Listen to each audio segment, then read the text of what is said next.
Your first session with Syconium will be with me, Emma, and the first session is a bit different from the sessions that we'll have going forward.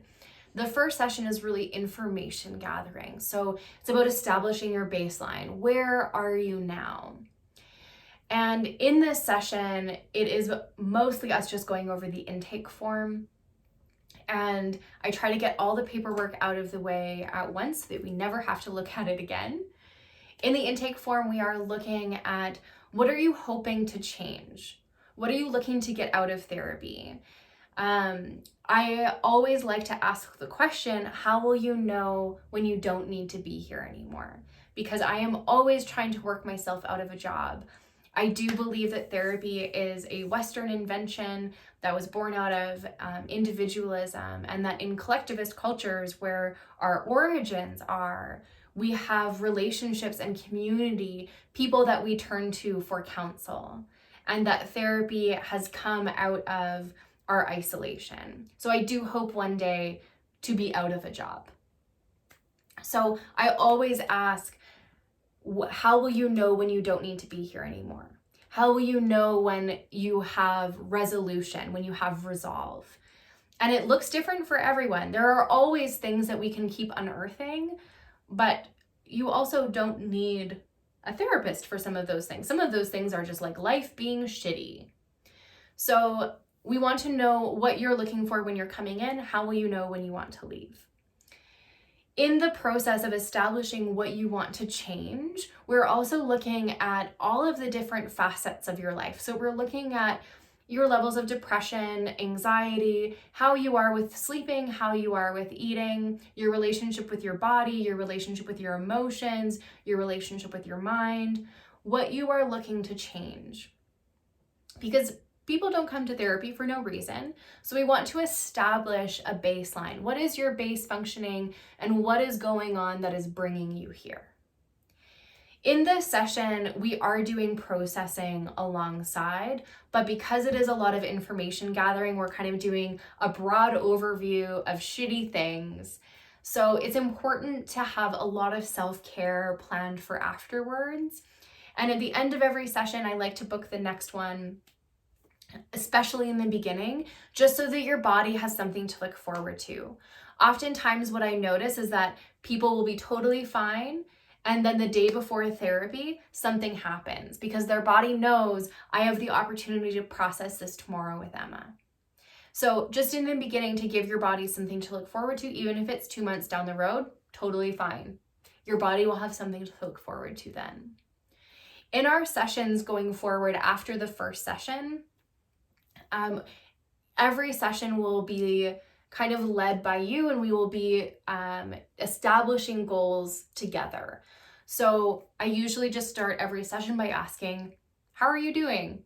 What's been going on for you since our last session? How was our last session for you? Did we miss anything in our last session? And in those conversations, I will usually bring something for you to do on your own, because healing is for you. I am not a magician. I cannot create healing for you. Healing is something that happens organically in your own body.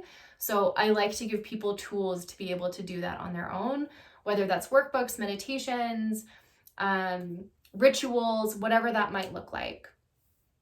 So that's something that will come up throughout sessions. And we'll usually follow some kind of trajectory, whatever topic it might be, and revisit it as it comes up. I like our sessions to be organic because things do come up and they might seem unrelated, but they're always related. Sometimes if people come with there's 10 things that I need to talk about, we'll just start by asking what is the most important thing for us to talk about first. And inevitably, all of those things that they brought up mesh together because we are complex and nuanced people. So in the sessions that we will be having together, they're usually done virtually. So through Doxy, which is a secure video chat session. I also offer telephone sessions, which are less secure. and WhatsApp sessions, which are a really good option because they are more secure. If I do have some clients who have strong anxiety and a strong aversion to video, so that's totally fine. I don't mind. I actually quite enjoy my WhatsApp sessions because it allows my clients to be quite thoughtful in what they want to talk about. So all of those are options for us at any time. If we meet over video every single week, and then one day you're like, oh no, I actually want to meet over chat today over WhatsApp, totally fine, just let me know. And then however often you want to come is up to you. Sometimes people like every week because it's a consistent thing that their body can look forward to. I find every second week is a really good rhythm because it allows people time to integrate what we've talked about in our session, and then we have something new to talk about in our next session. So for some other people, once a month is enough. That gives them just like enough to be able to look forward to. I do find in general that in the beginning, having more frequent sessions just allows your body to build trust with me. I'm a stranger and you're sharing very vulnerable, very intimate things with me. So I deserve to be able to earn your trust. I don't expect to have your trust right away. Your body has its own process in how it will develop trust with me. So that is sometimes helpful, just to have more frequent sessions and then to go down. But for other people, especially if you've been to therapy before, having once a month or once every couple months is totally fine.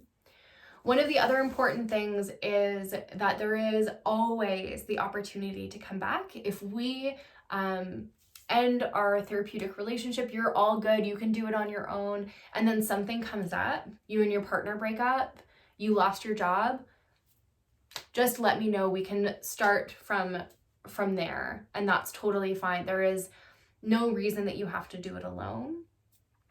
I also give my clients the opportunity that if you do need something in between sessions, you can always text or call me or email me. I usually don't pick up my phone right away, but you can always leave me a voicemail and I'll get back to you as soon as I can. It is not a crisis line, so if you are in crisis, do call the crisis line that is in your area. But I like to give that option, especially in the beginning, because things do come up and sometimes it's just like, oh, I had this really weird dream. It's like, okay, yeah, that's totally normal for this part of the process. And just to have that validation and that support in between sessions can be so helpful. So that is kind of what the therapeutic process is like. It's different for everybody because all of our needs are different. But one of the things that I'm very passionate about is bringing the power back to you. This is your life, your decisions. Your life fundamentally does not affect me. So your decisions are yours, and I will support you in those. What I want for all my clients is for you to make the most authentic and relevant choices for you. Relevant being that they are reflective of your values. So whenever you are looking at doing something, those are the questions I'll ask. Is this authentic for you? Is this reflective of your values? If it is, then that's wonderful. It does not matter what I think, because it is your life and I want your life to be a reflection of you, not a reflection of me. So those are kind of the highlights of what the therapy is like with Syconium. If you do have any questions, do let me know.